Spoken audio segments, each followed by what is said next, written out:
Hello guys, this is sigma institute of excellence. हमने part 1 सुबह में अपलोड किया था। This is a part 2 chapter 2 subsidiary function of the bank. BA पढ़ रहे हैं, वो नीचे नाम देख लेना कौन सा चैप्टर है, इतना टाइम नहीं है अपने पास।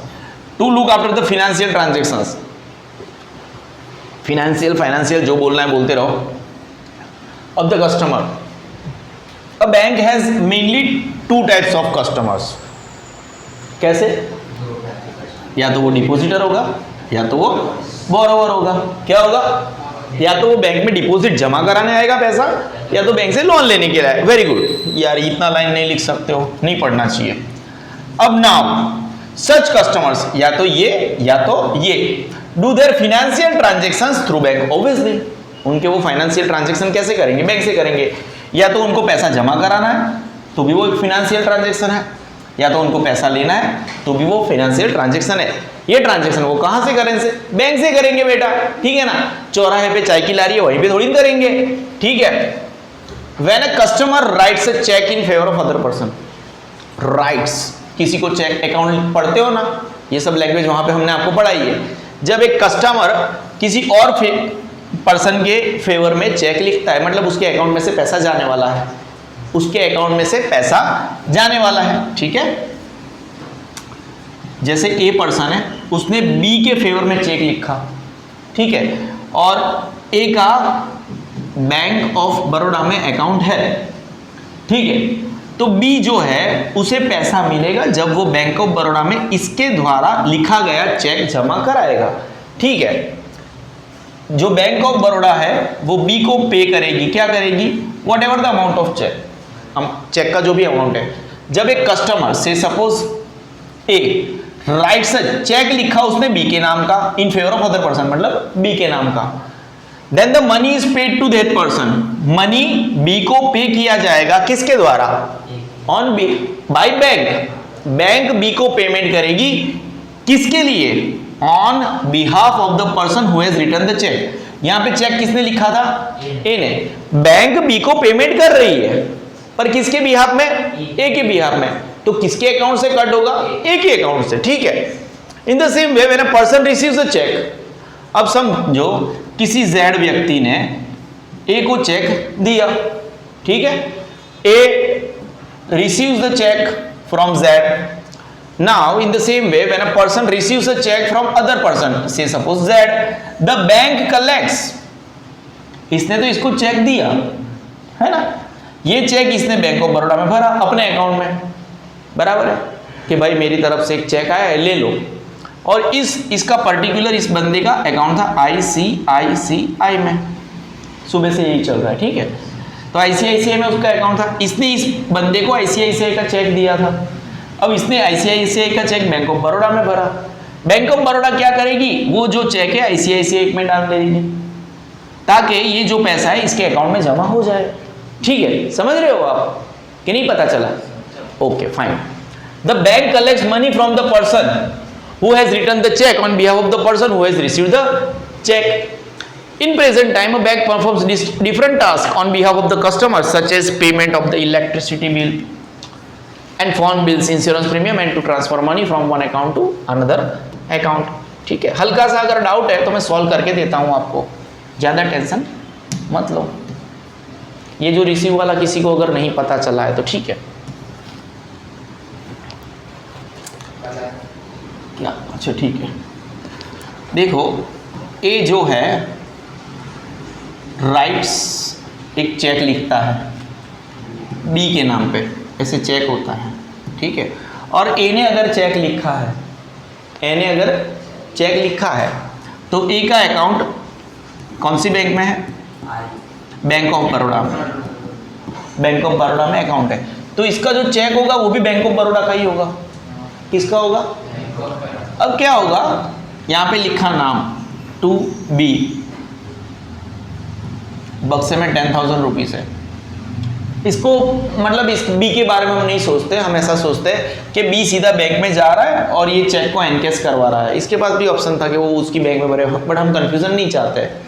ये बी जो बंदा है वो चेक लेके बैंक ऑफ बड़ौदा में डायरेक्ट चला गया, इसी की बैंक, इसकी शाखा में, ठीक है। वो चला गया और वहां से ये चेक को एनकैश करवा दिया, ठीक है।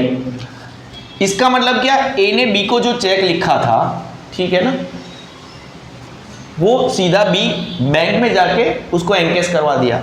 अब ए को किसी जेड नाम के व्यक्ति से चेक मिला, रिसीव्स अ चेक, और जेड का अकाउंट कहां पे था, ICICI में, ठीक है। इसका अकाउंट ICICI में था, तो ये जो चेक लिखेगा वो भी किस बैंक का होगा, ICICI का चेक होगा, अपने अकाउंट का चेक होगा। और ये चेक इसने ए को दिया। अब ए क्या करेगा, अपनी बैंक में ये चेक जमा कराएगा, है ना।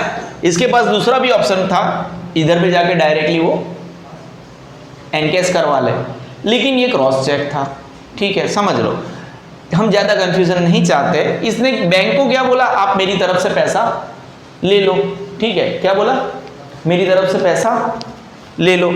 तो इसने ये चेक को बैंक में भर दिया, और ये चेक था 20,000 का। इधर पे क्रॉस चेक लिखा था, अकाउंट पे ही ओनली, और यहाँ पे लिखा था 2A, अकाउंट पे ही था। तो इसने बैंक ऑफ बड़ौदा में चेक डाल दिया। तो ये जो ICICI वाला चेक था, बैंक ऑफ बड़ौदा क्या करेगी, पहले तो इसमें डालेगी चेक, यहाँ से मंजूरी आएगी, तो ये चेक ICICI में जाएगा, वो चेक को पास कर देगी, और बैंक ऑफ बड़ौदा के इसके पर्टिकुलर ए के अकाउंट में पैसा आ जाएगा 20,000। चीज़ों को समझ रहे हो आप, ठीक है। और भी ज़्यादा कंफ्यूजन है तो पापा के साथ एक बार बैंक में चले जाना। कोई डाउट है? नहीं है, बड़ा इजी सा चीज़ है।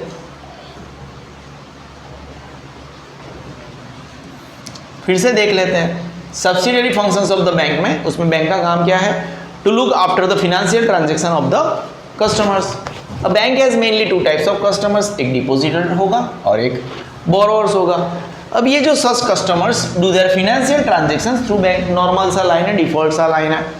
When a customer writes a cheque in favour of other person, जब एक कस्टमर होता है किसी और के बंदे के फेवर में, से सपोज ए ने बी के फेवर में रखा, तो then the money is paid to that person.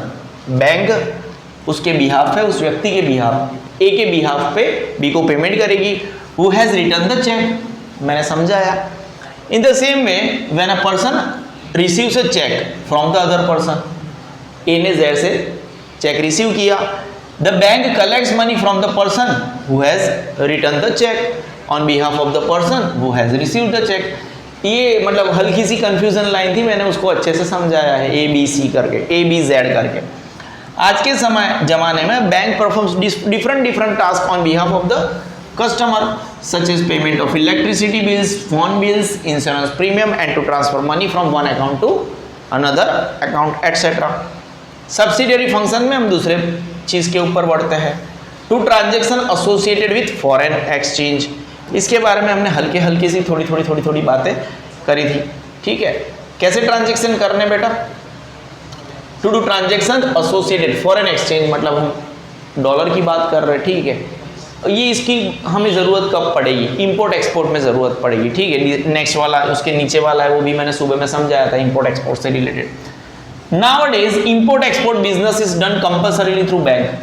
अगर आपको इंपोर्ट एक्सपोर्ट करना है तो आपको बैंक के थ्रू ही करना पड़ेगा। फॉरेन का स्पेलिंग गलत है, FORE, मैं खुद भी गलत लिख रहा हूँ, IGN, ठीक है। Foreign exchange is required for import and export. 10th standard में मेरे हिसाब से आप अच्छे से ही पढ़े होंगे, ठीक है ना। हम US डॉलर हमें चाहिए, US डॉलर लिखा है, ठीक है ना। क्यों चाहिए, अगर हमें इंपोर्ट करना है, मतलब से सपोज जापान से कुछ मंगाना है हमारे देश में, कोई भी सामान हम किसी और देश से मंगाते हैं तो उसको हम बोलते हैं इंपोर्ट। तो हम वहाँ पे हमारा रुपया नहीं चलेगा, वहाँ पे क्या चलेगा, US डॉलर। तो इंपोर्ट करने के लिए भी US डॉलर चाहिए। अगर हमें एक्सपोर्ट करना है, क्या करना है, US डॉलर वापस लिख देता हूँ। हमें एक्सपोर्ट करना है, मतलब यहाँ से हमें पाकिस्तान में टमाटर भेजने हैं। क्या भेजना है बेटा, टमाटर भेजने हैं, तो उसको हम बोलेंगे एक्सपोर्ट। हमारे देश से कोई भी सामान हम किसी और देश में भेज रहे हैं, वहाँ पे भी हमें क्या मिलेगा, US डॉलर। यानी foreign exchange, US dollar foreign exchange is required for import export business. The bank which is obtained permission from the central bank, central bank यानी RBI, Reserve Bank of India, भारत की एक ही central bank है, perform the task related to foreign exchange, ये वाला spelling गलत था, ये सही है, ये यहाँ पे लिखा है। And provide services and receive the documents related to foreign trade, और आपको फॉरेन ट्रेड के हिसाब से डॉक्यूमेंट भी मिल जाते हैं। ठीक है, आज वापस बोलते हैं। To do transaction associated with foreign exchange, nowadays आजकल import and export business is done compulsorily through bank. Compulsorily वो किसके द्वारा होते हैं? बैंक के द्वारा ही होते हैं। फॉरेन का स्पेलिंग गलत है, उधर से उठा लेना। Foreign exchange is required for import export business, अगर आप इंपोर्ट और एक्सपोर्ट का बिजनेस कर रहे हो तो आपको फॉरेन एक्सचेंज चाहिए और चाहिए। The bank which has obtain permission from the central bank, जिसने मध्यस्थ बैंक से परमिशन लेके रखी है, वही ये इंपोर्ट एक्सपोर्ट रिलेटेड काम कर सकता है। Perform the task related to foreign exchange, वही जिसने ऑलरेडी परमिशन लेके रखा है। एंड अगर परमिशन लेके रखा है तो वो बैंक पर सर्विसेज प्रोवाइड करेगी। And receives documents related to foreign trade, और वो बैंक सर्विस प्रोवाइड करेगी एज वेल एज जो फॉरेन ट्रेड के रिलेटेड जो भी डॉक्यूमेंट होंगे, वो जैसे ही आप फॉरेन ट्रेड में जाओगे there are so many documents required, वो एज एंड वेज जब बड़े होंगे तो उस टाइम पे शायद रूल चेंज हो जाए, तो हम उस रूल्स के बारे में अभी चर्चा करना नहीं चाहेंगे। To issue letter of credit, इसके बारे में हमने सुबह में चर्चा करे थे। ठीक है, लेटर ऑफ, इसको मैंने शॉर्ट फॉर्म में क्या बोला था? LC. Letter of credit is a letter written by one bank address to the other bank. चलो ठीक है, एक बैंक ने दूसरी बैंक को लिखा। The bank ensures the payment of certain amount and at certain time by the person mentioned in this letter. ये letter of credit वैसे मैंने इसकी ज़रूरत क्यों पड़ती है उसका वन ऑफ द रीजंस बताया था। अब एक बैंक दूसरी बैंक को लिखती है कि भाई हमारा जो क्लाइंट है वो आपको एक वक्त तक पेमेंट दे देगा। ठीक है, the bank collect certain deposit from the respected person before issuing the letter of credit, और the bank gets guarantee of the same amount. The amount mentioned in the letter of credit is paid at fixed time to the person whom the bank has insured for the same. Thus, the letter of credit makes the accounting transaction trustworthy. The bank earns income in the form of commission by offering these services. हमने सुबह में इसी के बारे में चर्चा करा था। ठीक है, हम बातें करते इसी के बारे में चर्चा करेंगे।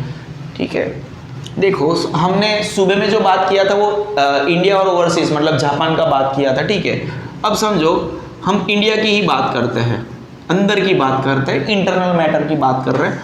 हम गुजरात और राजस्थान की बात कर लेते हैं। ठीक है, अब देखो इंडिया में ही काफ़ी बार मैनी टाइम्स गफले हो जाते हैं। ठीक है, अब गुजरात का एक भाई है रमेश भाई। ठीक है, रमेश भाई ने राजस्थान के सुरेश भाई को ऑर्डर दिया। किस चीज़ का ऑर्डर दिया होगा? बैग आता है ना, वो मारवाड़ी स्टाइल के बैग आते हैं जिसमें अच्छा अच्छा भरत काम किया गया होता है, उसका 1 लाख बैग्स का ऑर्डर दिया। कितनी बैग्स? 1 लाख का ऑर्डर दिया। सुरेश भाई बोले हम आपको भेज तो दे सामान, पर गारंटी क्या कि आप पेमेंट करोगे? तो रमेश भाई बोलते हैं कि हम लेटर ऑफ क्रेडिट इश्यू करवा देते हैं हमारी बैंक से। क्या? लेटर ऑफ क्रेडिट, इसको शॉर्ट में हम एलसी बोलते हैं। वैसे भी मैंने शॉर्ट टर्म लिखा है। रमेश भाई ने सुरेश भाई को क्या बोला? जो मेरी बैंक है, मेरी बैंक से सपोज SBI है, यानी रमेश भाई की बैंक, आपकी बैंक है बैंक ऑफ बड़ौदा, यानी एक बैंक दूसरी बैंक को लिख देगी लेटर ऑफ क्रेडिट कि जैसे ही हमारे जो क्लाइंट है रमेश भाई, उन्होंने सुरेश भाई को ऑर्डर दिया है, सुरेश भाई का ऑर्डर जैसे ही पहुंच जाएगा हम उसी तारीख को आपके अकाउंट में पैसा ट्रांसफ़र कर देंगे। ठीक है, किसके नाम से? सुरेश भाई के नाम से। लेटर ऑफ क्रेडिट में सब कुछ लिखा होगा। आपको पता चला क्या होने वाला है ना? क्या होगा? क्योंकि यहाँ से एक ट्रस्टवर्दी होंगे बैंक ट्रांजेक्शन्स ना। पहले अगर इस बंदे के पास पैसा पहुंच गया और बैंक इन्वॉल्व नहीं है ठीक है, तो ये सामान भेजेगा कि नहीं भेजेगा। यहाँ पे तो क्या एक ट्रस्ट हो गया कि बैंक ऑफ बड़ौदा के पास लेटर ऑफ क्रेडिट है और इसके लिए एसबीआई इस बंदे से, रमेश भाई से, एक हल्का सा, कैसा, ये गुजराती में लिखा है, फिर भी फिर से लिख देते हैं, इंग्लिश और गुजराती मिक्स है, हल्का सा कमीशन चार्ज करेगी। कोई डाउट है? नहीं है। हम आगे बढ़े, उस पैराग्राफ को फिर से पढ़ते हैं। ये भाई देखो कितने आवाज़ कर रहे हैं, गजब माना से ये लोग, इतने जोर जोर से तो हम कपड़े भी नहीं धोते हैं। Okay fine. To issue letter of credit, आगे बढ़े। Letter of credit is a letter written by one bank address to the other bank, one bank address to the other bank, हमने बता दिया उसके बारे में। The bank ensures the payment of certain amount, यानी हमारे केस में SBI ने लिखा था, किसको लिखा था बेटा? बैंक ऑफ बड़ौदा को। और ये एसबीआई इस पर्टिकुलर पैराग्राफ के हिसाब से SBI ensures the payment of certain amount, यानी वो 1 लाख बैग का मतलब एक बैग 200 का है तो 2 करोड़।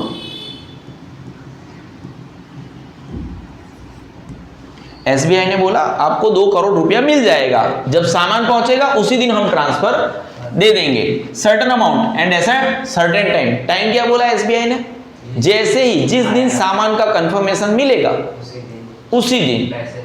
हाँ, और अगर आपने सामान भेज दिया है, आपके पास कुरियर का डेट है तो हमें बता देना, कुरियर की रिसिप्ट, क्योंकि हमारे पास भी सामान पहुंचा है उसका हमें प्रूफ तो चाहिए ना।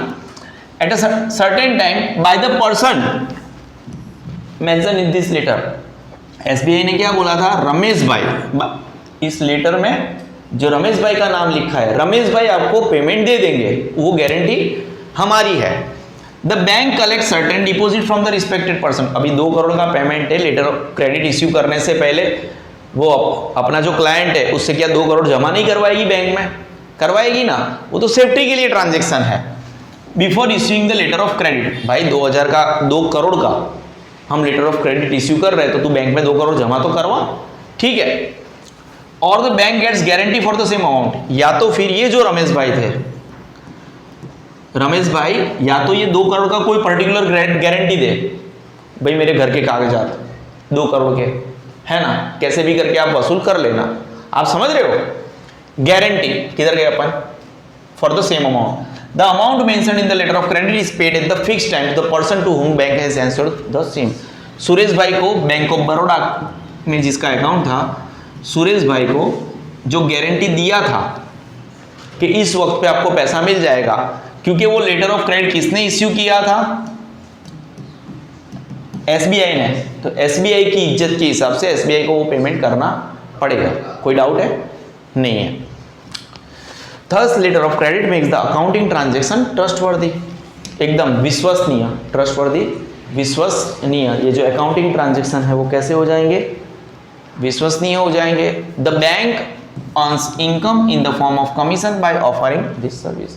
बैंक ये हमने ऑलरेडी मेंशन किया। टू इश्यू ट्रैवलर्स चेक्स, इसके बारे में भी हमने सुबह में हल्के से चर्चे किए थे, इतने इन डिटेल चर्चे नहीं किए थे। कोई डाउट है?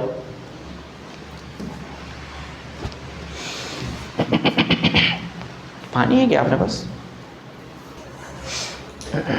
टू इश्यू ट्रैवलर्स चेक, ये बैंक का और एक सब्सिडियरी फंक्शन है। हमने 3 सब्सिडियरी फंक्शन देखे, मेरे हिसाब से अच्छे से देखे, मेन फंक्शन तो अच्छे से देखे थे, ठीक है।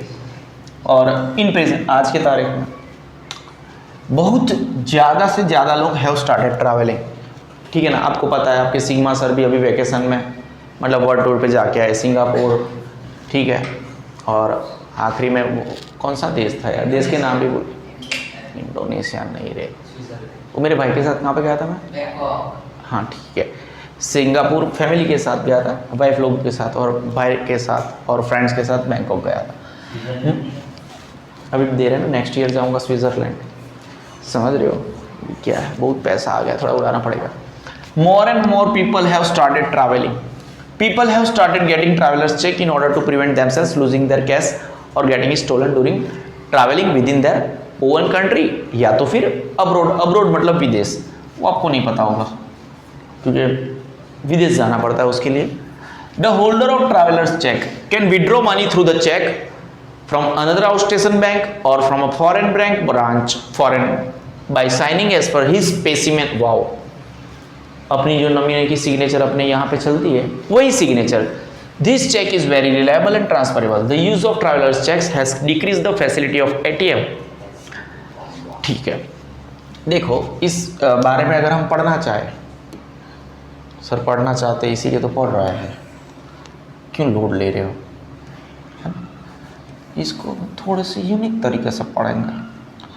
कैसे पढ़ेंगे?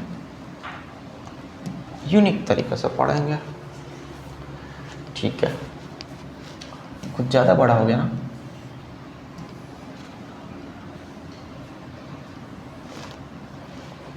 Okay, very good, very good. देखो बैंक का एक और काम क्या है? To issue travellers cheque. ठीक है, कोई डाउट है अमन? कोई डाउट है? सिग्मा में आता है नहीं तो बढ़िया है. निखिल सर ठीक है, छुट्टी कम मारा कर भाई, स्कूल में हमारा नाम बदनाम होता है. हमने तो कभी किसी को छुट्टी मारने को बोला नहीं. तुम साले मेरे पास आते हो ना, आलसी हो जाते हो. इन प्रेजेंट टाइम, आज की तारीख में, जैसे ये आपके निखिल सर है, ये निखिल सर इतने सारे सब्जेक्ट कैसे पढ़ा लेते हैं? वीडियो थोड़ा देख लिया करो, है ना. और हमारे पास आके किसी का कैरियर बिगड़ा नहीं है, यहाँ पे आके कैरियर सबका फूला फला ही है. कितने डॉक्टर्स, कितने सीए बन गए यहाँ के पास. ठीक है, चलो ठीक है, इट्स ओके. और अब तो कैरियर काउंसलिंग, क्या बात है. आज की तारीख में ज़्यादा से, जैसे निखिल सर है वो भी ट्रैवलिंग कर रहे हैं. ठीक है, अब सिंगापुर हो गया, चलो मैं सिंगापुर घूमने गया था. सिंगापुर मैं घूमने गया. अब मैंने क्या किया, बिना के पॉकेट में $3000 डाल दिए और बिना का पॉकेट घूम गया. अब उधर पे जाके इंडिया में किसको फ़ोन करने का, मेरे को तो किसी का फ़ोन नंबर याद भी नहीं होता, और फ़ोन भी चोरी हो गया. हलवा जाएगा बंदा. ठीक है, इन दिस केस अब आप बोलना, अगर मैंने ट्रैवलर्स चेक लिया है, ठीक है सर, वो ट्रैवलर्स चेक भी अपने बैग में ही रखा था, ठीक है, वो चोरी हो गया, तो बेटा क्या था, ये जो ट्रैवलर्स चेक बैग में था इससे 3000 का नुकसान नहीं हुआ, क्योंकि वो मेरे नाम का था, वो इस पैसे मुझे ही मिलते, तो एटलीस्ट $3000 का नुकसान नहीं हुआ है. ठीक है ना. और कैसे भी करके इंडियन काउंसिल को कांटेक्ट करके, मैं कैसे भी करके किसी से भी कांटेक्ट करके पैसे मंगवा लूँगा. ठीक है, ये एक चीज़ हो गई, बराबर है. तो मैं घूमने गया, अगर मैंने ट्रैवलर्स चेक इश्यू करवाया है तो मैं क्या करूँगा, सिंगापुर जाके मेरी ही बैंक की अगर कोई ब्रांच है, काफ़ी सारी बैंक की फॉरेन में ब्रांच होती है, ठीक है, इंडिया में भी काफ़ी सारी ऐसी बैंक्स है, तो वहाँ पे जाके मेरा सिग्नेचर करके, आप सबको पता ही है मेरा सिग्नेचर, ये मेरा सिग्नेचर का थोड़ा गलत नमूना है क्योंकि प्योर सही नहीं करते, सबको दिखाते नहीं है. वहाँ पे जाके मैं ये साइन करूँगा तो मुझे मेरे पैसे मिल जाएंगे ट्रैवलर्स चेक के. ठीक है, ये हो गया. At the present time more and more people have started travelling, people have started getting travellers cheques in order to prevent themselves in law. उनकी जो कैश है वो चोरी होने से और गेटिंग स्टोलन ड्यूरिंग द, मतलब कैसे भी करके कैश और चोरी होने से बच जाए. और एन और the holder of traveller cheques, ये पैसे कैसे, उस देश में जाके किसी भी ब्रांच में ट्रैवलर्स चेक आउट स्टेशन, ऐसे कैसे, फॉरेन बैंक ब्रांच से एज पर स्पेसिमेन सिग्नेचर, इसको नमूने की सिग्नेचर बोलते हैं. ठीक है, अभी क्या हो जाता है, this cheque is very reliable and transferable. अच्छा, सही बात है. ये चेक कैसा है, इसके ऊपर ट्रस्टवर्दी है और ट्रांसफरेबल है, मतलब कि मेरा जो चेक है वो बिना के नाम पे भी ट्रांसफ़र हो सकता है, लेकिन अगेन मेरा साइन चाहिए. द यूज़ ऑफ ट्रैवल, आजकल ये ट्रैवलर्स चेक जिसको हम वापस टीसी बोल सकते हैं, इसका यूज़ बहुत कम हो चुका है, क्योंकि आजकल international credit card, international debit card, समझ रहे हो आप, तो इनकी वजह से, एटीएम के यूज़ की वजह से, as the facility of ATM has become widespread, तो use of travellers cheque has been decrease. में फिर से एक बार पढ़ा लेता हूँ, आपको कोई डाउट है? Are you sure? The issue of traveller cheques. In present time more and more people have started travelling. People have started getting travelers checks in order to prevent themselves in losing their cash और getting it stolen during the travel within country और abroad. अपने देश में ही travel करते वक्त भी ऐसा, जैसे हमने गुजरात राजस्थान में ट्रैवल कर रहे हैं, फिर भी ट्रैवलर्स चेक्स हम इश्यू करवा सकते हैं। The holder of travellers cheques can withdraw money through the cheque from another outstation bank और from a foreign bank branch by signing as per his specimen signature. सही बात है, कोई डाउट है? नहीं है। This cheque is very reliable, हद से ज़्यादा, and transferable. The use of travellers cheque has decrease, the facility of ATM has become. आजकल कोई डाउट है आपको? पता चल रहा है? ठीक है। हाँ, ये आपके लिए एक डिमांड ड्राफ्ट का नमूना है। यहाँ पे आपको देखो क्या चीज़ ध्यान में रखने की है कि हम डिमांड ड्राफ्ट क्या चीज़ है, it is a safe way. मतलब कभी कभी चेक मिसप्लेस हो सकता है, बेरर चेक होता है, ठीक है। यहाँ पे क्या हो जाता है, जैसे वॉट एवर द डेट, और जिसने आवेदन दिया है, जैसे आपने दिया है, मैंने दिया है, ये अनिल कुमार ने आवेदन दिया है, ये द यूनिवर्सिटी ऑफ कानपुर के, ये पहले चलता था, अभी तो ऑनलाइन पेमेंट हो चुका है, ठीक है। ये देखो, अगर आप देखोगे, गौर करोगे, ये 2012 की साल का है। अब तो जैसे ही आप किसी कॉलेज का फॉर्म भरते हो, ये बेसिकली कॉलेज के फॉर्म में, गवर्नमेंट की एग्ज़ाम के फॉर्म में ज़्यादा प्रीफरेबल था आज से 10 साल पहले। अब क्या हो गया है, हम तो हर जगह पे ऑनलाइन पेमेंट है। अगर आपको CA का एग्ज़ाम देना है तो जो भी एग्ज़ाम फीस होती है और भी कोई चार्जेस होते हैं, मतलब स्टार्टिंग में जो फॉर्म भरते हैं हम, रजिस्ट्रेशन चार्जेस होते हैं अप्रॉक्सीमेटली 9200, फिर 1500 एग्ज़ाम के टाइम पे, तो ये सब पेमेंट ऑनलाइन हो गया है। तो डिमांड ड्राफ्ट का यूज़, अगेन आई रिपीट, कम हो चुका है। फिर भी what it used to be, वो क्या चीज़ है अभी भी अवेलेबल है, so you should know as a commerce student, ठीक है। अनिल कुमार एक, देखो पहले के ज़माने, अगर आपको किसी कॉलेज में एडमिशन लेना है तो 1 टाइम रजिस्ट्रेशन करवाना है, तो आपको ये पर्टिकुलरली, जैसे ये यूनिवर्सिटी का नाम लिखा है, द यूनिवर्सिटी ऑफ कानपुर, कौन आवेदन दे रहा है? अनिल। कहाँ पे, कौन सी ब्रांच के साथ लिखा है कि कानपुर, बेंगलोर, कितने रुपए का है आवेदन, इतने रुपए का है, ठीक है, दिख रहा है आपको 5000, वो जो भी अमाउंट ऑफ, और वो इनका चार्ज है, ठीक है। वो आप समझ रहे हो चीज़ों को कि 5000 रुपये कॉलेज के लिए है और इतना इन लोगों ने चार्ज लिया है, ठीक है। अब वॉट एवर, वापस ये दो, एक स्लिप आपको काट के दी जाएगी और एक वो बैंक वाले अपने पास रखेंगे, ठीक है। आपको दी जाएगी ये साइन ऑफ द डिपॉजिटर, जहाँ पे आपने साइन किया, अगेन ये इनका वापस एड्रेस सा हो गया, ठीक है ना, समझ रहे हो। सो ये बेसिकली इसमें से एक स्लिप आप आपके जहाँ पे भी एडमिशन ले रहे हो और वो एडमिशन फॉर्म भर रहे हो, वहाँ पे इनको एक स्लिप दे देने का है। उनको जैसे ही स्लिप तो उनको, और ये जब स्लिप वो बैंक में देंगे तो उन्हीं के अकाउंट में जमा कराया जाएगा और आपके नाम की ऑलरेडी एंट्री बोलेगी कि ये किसने ड्राफ्ट किसने निकलवाया था, अनिल कुमार ने। कोई डाउट है? नहीं है। ब्रांच का नाम भी लिखा है कि ये जो बैंक है हमें इसी अकाउंट में पैसा चाहिए, इसी जगह से चाहिए। कोई डाउट है? नहीं है। तो आपने बेसिकली डिमांड ड्राफ्ट के बारे में पढ़ा, क्या ऐसा हुआ करता था। ये आज की तारीख में बहुत कम यूज होता है, क्यों? ऑनलाइन ट्रांजैक्शन हो गए, ठीक है, ठीक है। सर्विसेज ऑफ डिमांड ड्राफ्ट, उसके पहले का मेरे हिसाब से हम अच्छे से पढ़े हैं, वापस हम आगे बढ़ रहे हैं। अरे यार मस्त हैंग मार रहा है system. Services of demand draft, demand draft is, यार ये एक प्रकार का चेक ही है, return by a bank in favour of a branch of the same bank.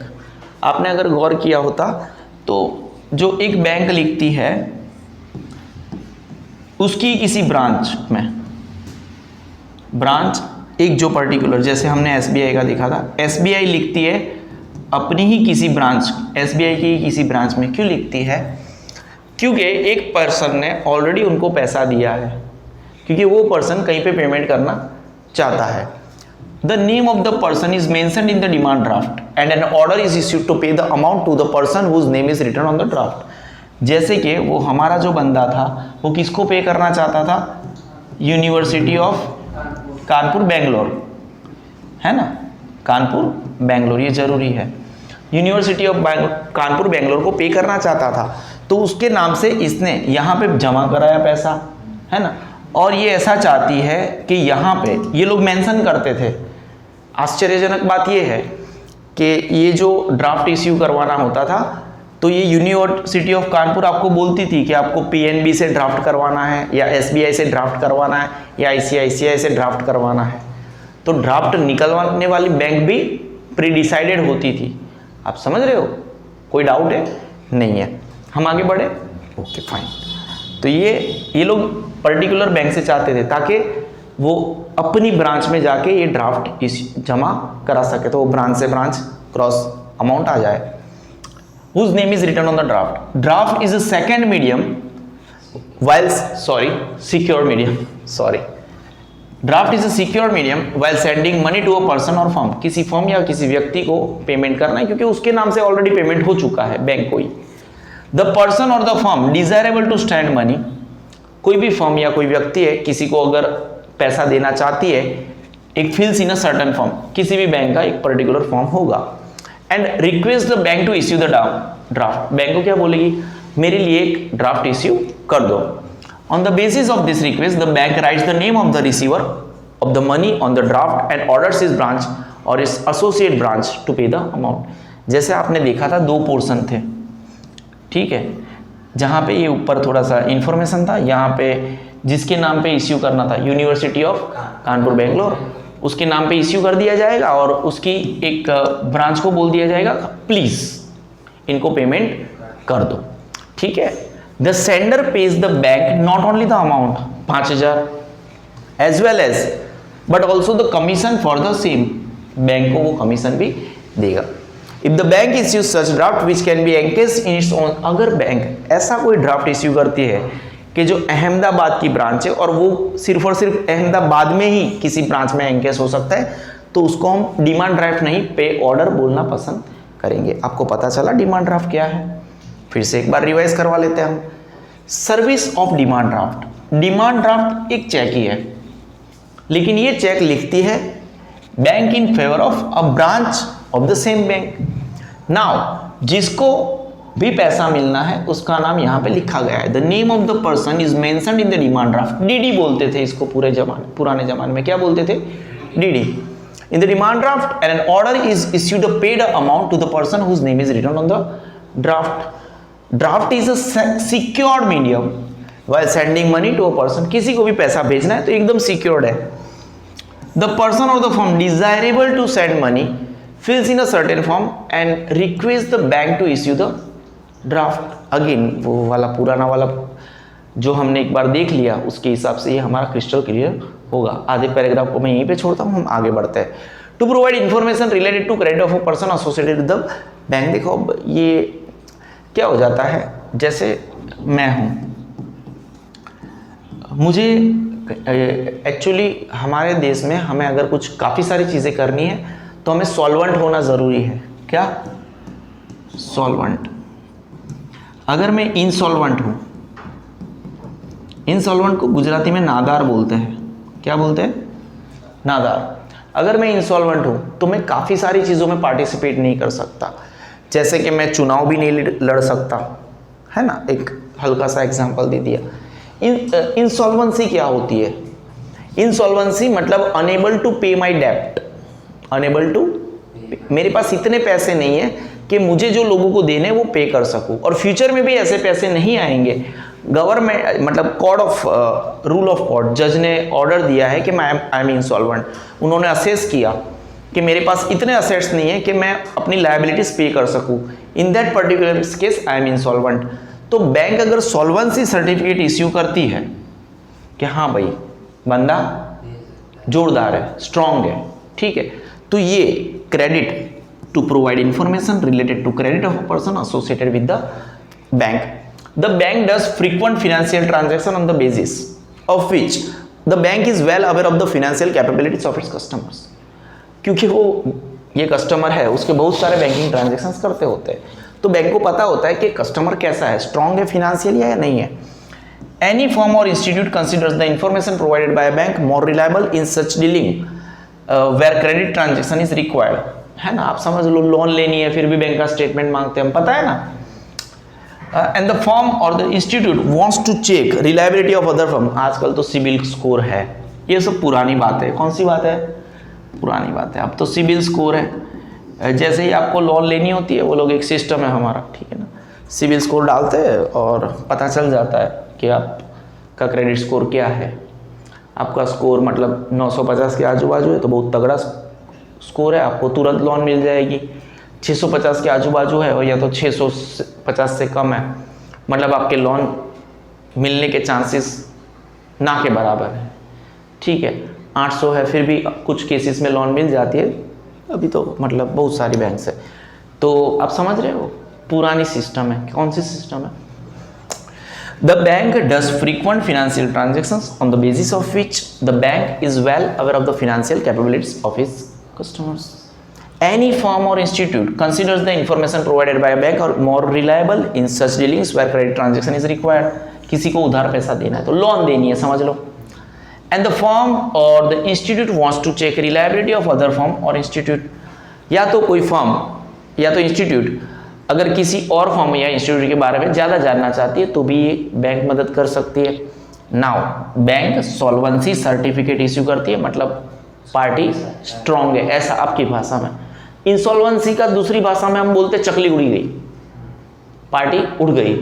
हम आगे बढ़े, फाइन। अगेन और 2 पॉइंट बाकी रहे हमारे, क्या बात है। To provide service as a underwriter, ठीक है, ये चीज़ हर बार आती है, काफ़ी सारे लोगों को नहीं पता चलती है। When a company comes to the market for collection of capital, it always has a fear whether it will get the amount for the issue or not. The company finds difficult to run the business if it doesn't get the minimum amount. At this time, the bank ensures full or minimum amount of subscription. In case of receiving less application amount as compared to underwriting by bank, that amount will be subscribed by the bank by way of buying securities. क्या पता चला आपको यहाँ पे? देखो, under writing इसके अंदर बहुत सारी चीज़ें आ जाती है। यहाँ पे आपको किस लेवल पे पढ़ाया गया है, ये लोग अंडर राइटर की सर्विस देते हैं बैंक लोग। कैसे? देखो, कोई भी कंपनी मार्केट में आती है, ठीक है, तो मार्केट में आती है, उन लोगों को 90% सब्सक्रिप्शन चाहिए। कितना चाहिए? एक आईपीओ आता है कंपनी का, ठीक है ना, आईपीओ आया तो उन्होंने से सपोज 100 करोड़ के शेयर्स बाहर पाड़े, इश्यू किए, public issue in public offer, ठीक है। तो इसमें से इनको 90 करोड़ के एप्लीकेशंस मिलने चाहिए। बहुत डिफरेंट टर्मिनोलॉजी, इन डिटेल में मैं नहीं जा सकता इतना सारा, ठीक है, अभी तो नहीं ही जा सकता, बहुत मतलब आधा घंटा 1 घंटा चला जाएगा। इनको 90 करोड़ के एप्लीकेशन मिले तो ये सक्सेसफुल आईपीओ है ना। अगर 89 करोड़ के मिले तो फिर ये फेलियर है। क्या है मतलब कि ये पूरा फेल है, इनको आईपीओ, ये पैसे इनको 89 करोड़ भी मिले ना, वो भी इनको वापस दे देने पड़ेंगे। समझ रहे हो? इनको आईपीओ को सक्सेसफुल बनाने के लिए एटलीस्ट 90 करोड़ 90% वैल्यू, जो भी आईपीओ है उसकी 90% वैल्यू इनको सब्सक्राइब होनी चाहिए, ठीक है। अब बैंक क्या करती है? अंडरराइटर की सर्विस देती है। बैंक बोलती है अगर 90% में कुछ कम है तो वो शेयर्स हम खरीदेंगे, ठीक है। वैसे अंडरराइटर की सर्विस में बहुत कुछ आ जाता है, ये लोग इवेल्युएटर का काम करते हैं, वैल्यूएटर का काम करते हैं, ठीक है, बहुत कुछ करते हैं। अभी फिलहाल हम इधर तक रहते हैं। When a company comes into the market, क्यों आती है? For the collection of capital. और ये जो शेयर होते हैं वो शेयर कैपिटल है और shareholders are the owner of the business. It always, उनको डर लगता है कि इनको क्या whether it will get amount of the issue or not. जैसे हमने बोला ना, जो इश्यू आएगा, इनिशियल इश्यू आएगा, आईपीओ बाहर आएगा, उसका जो भी अमाउंट है क्या वो लोग हासिल कर पाएंगे, लोग हमारे शेयर खरीदेंगे, अप्लाई करेंगे कि नहीं करेंगे। The company finds difficult to run the business if it doesn't get the minimum amount 90%। अगर उनको 90% पैसा नहीं मिला तो उनके पास जो था आया था वो भी रिटर्न करना पड़ेगा। धंधे करने में तकलीफ, क्योंकि उनको तो पैसा चाहिए था, ठीक है। एट दिस टाइम, इस वक्त पर द बैंक एंश्योर्स फुल और minimum amount of subscription. Bank क्या बोलती है? अगर कोई नहीं लेगा ना तो हम लेंगे, कोई नहीं लेगा तो हम लेंगे। बैंक ने गारंटी दिया। ये भी एक अंडरराइटर का काम है, ठीक है। In case of receiving less application amount of as compare to underwriting by bank, that amount will be subscribed by bank by the way of buying securities, ठीक है। बैंक ने क्या बोला था? कि मैंने ये बोला है कि इधर तक, तो फिर बैंक कैसे भी करके उसको बाय करेगी। ठीक है, फिर से नहीं पता चला कि पता चला? Sure, seriously? क्या आजा आजा? अच्छा,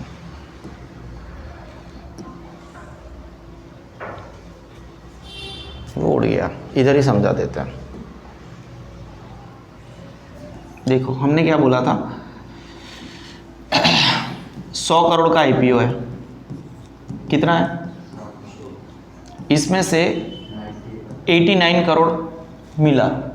अब इसको सक्सेसफुल होने के लिए या तो फुल पूरा करने के लिए 11 करोड़ चाहिए, या तो एटलीस्ट सक्सेसफुल होने के लिए 1 करोड़ तो चाहिए ही चाहिए। तो बैंक ने अगर फुल का बोला है, बैंक ने बोला है हम इसको फुल पूरा भरने में मदद करेंगे, तो फिर बैंक 11 करोड़ के शेयर खरीदेगी। या तो फिर बोला था मिनिमम जो आपका रिक्वायरमेंट है 90% तक ले जाने में हम आपको मदद करेंगे, तो फिर वो 1 करोड़ के शेयर कर लेगी। कोई डाउट है? देखो वापस पढ़ते हैं। When a company comes to the market for collection of capital, it always has a fear whether it will get the amount of the issue or not. उसको हमेशा डर लगता है कि ये जो इश्यू है उतना पैसा मिलेगा कि नहीं मिलेगा। The company finds it difficult to run the business if it does not get the minimum. Company को हमेशा डर लगता है कि यार मेरे को जो मिनिमम अमाउंट चाहिए वो नहीं मिलेगा तो क्या हो जाएगा। At this time the bank ensures full or minimum amount of subscription. या तो फुल सब्सक्रिप्शन एंश्योर करती है, क्या करती है? हम अंडरराइट करते हैं, हम फुल सब्सक्रिप्शन यानी 100% पूरा करके देंगे, एंश्योरिटी कोई भी है, या तो फिर मिनिमम, दो गारंटी है, या तो 90% की या तो 100% पर हम आपको लेके जाएंगे। ठीक है, सब्सक्रिप्शन वो अप्लाई करते हैं ना, ठीक है, बराबर है। What is application? देखो यहाँ पे होता है ये, मुझे नहीं लगता आपको दिखेगा, मेरे को ये बताओ कि एक सेकेंड, ये मेरा मोबाइल का स्क्रीन दिख रहा है कि नहीं दिख रहा है? अब दिख रहा है? दिख रहा है? श्योर? ये देखो आईपीओ होता है। अब ये जैसे एक एक्यूम्स ड्रग्स एंड फार्मास्यूटिकल का आईपीओ है, दिख रहा है? दिख रहा है? श्योर? जो एक्यूम ड्रग्स फार्मास्यूटिकल लिमिटेड का आईपीओ है, ये 30 जुलाई को ओपन हुआ है, 1 अगस्त तक, यानी कल तक चलेगा। मिनिमम इन्वेस्टमेंट है और ये टोटल इश्यू साइज है 1856.74 करोड़, यानी इन लोगों को चाहिए 1850 करोड़। कितना चाहिए? 1850 करोड़। इसमें से 90% एप्लीकेशन, जैसे हम अप्लाई करना चाहते, यहाँ पे अप्लाई है ना, इसमें से 90% यानी आप गिन लो कितना होता है इसका 90%, और अराउंड अप्रोक्सीमेटली अगर हम बात करें 1700 करोड़, अप्रोक्सीमेटली बोल रहा हूँ, 1700 करोड़ यहाँ से अप्लाई होना चाहिए। अगर मेरे को ये अप्लाई करना है तो 22 शेयर कम से कम खरीदने हैं, और 22 शेयर का वैल्यू है 14,212 रुपये। आप समझ रहे हो?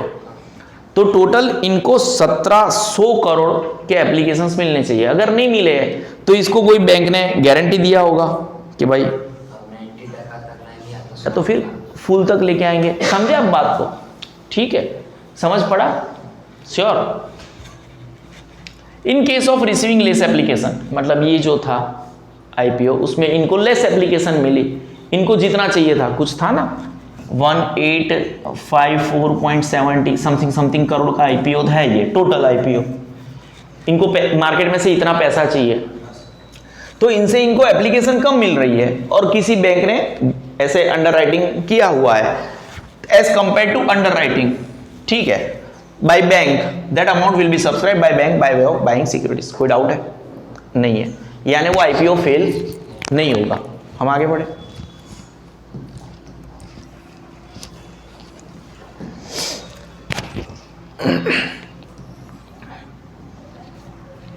To provide other related services such as ATM, demat, safe deposit vault. ठीक है ठीक है ठीक है। डीमेट अकाउंट, डीमेट अकाउंट के बारे में बता देते हैं हम आपको। डीमेट अकाउंट क्या है? वेरी अर्ली डेज ये डीमेट एक्चुअली है डीमटेरियलाइजेशन। क्या है? मतलब क्या? ये जो शेयर की बात कर रहे हैं, पहले के जमाने में ऐसे कागजी शेयर हुआ करते थे, कागज में। ठीक है, अब तो क्या हो गया, सब इलेक्ट्रॉनिक हो गया। तो ये डीमेट अकाउंट मतलब क्या, आपके फिजिकल शेयर नहीं है मतलब वो सब क्या बोलते हैं उसको, ऑनलाइन PDF आ जाता है, समझ रहे हो आप। पहले कागजी शेयर थे, तो ऐसे अगर किसी के पास 1 करोड़ का इन्वेस्टमेंट है तो उसका पूरा रूम कागज से ही भर जाएगा। उस टाइम की बात कर रहे 1 करोड़ की, इस टाइम की बात नहीं कर रहा, ठीक है। तो उसकी वजह से डीमेट अकाउंट आया। आप समझ रहे हो चीज़ों को, डीमेट अकाउंट, डीमटेरियलाइजेशन, डीमटेरियलाइजेशन मतलब वो जो मटेरियल था उसको डी मतलब opposite word, to provide other. आपको ATM पता है, डीमेट मैंने आपको अभी समझाया। सेफ डिपॉजिट वॉल्ट मतलब आपको पता है, सेफ डिपॉजिट वॉल्ट जहाँ पे हम हमारा गोल्ड या इंपॉर्टेंट चीज़ें सेफ डिपॉजिट वॉल्ट में रखते हैं और उसके लिए वो लोग अलग से चार्ज करते हैं, ठीक है। वो आपने पिक्चर में देखा होगा ना, वो ताला खोलते हैं, ठीक है।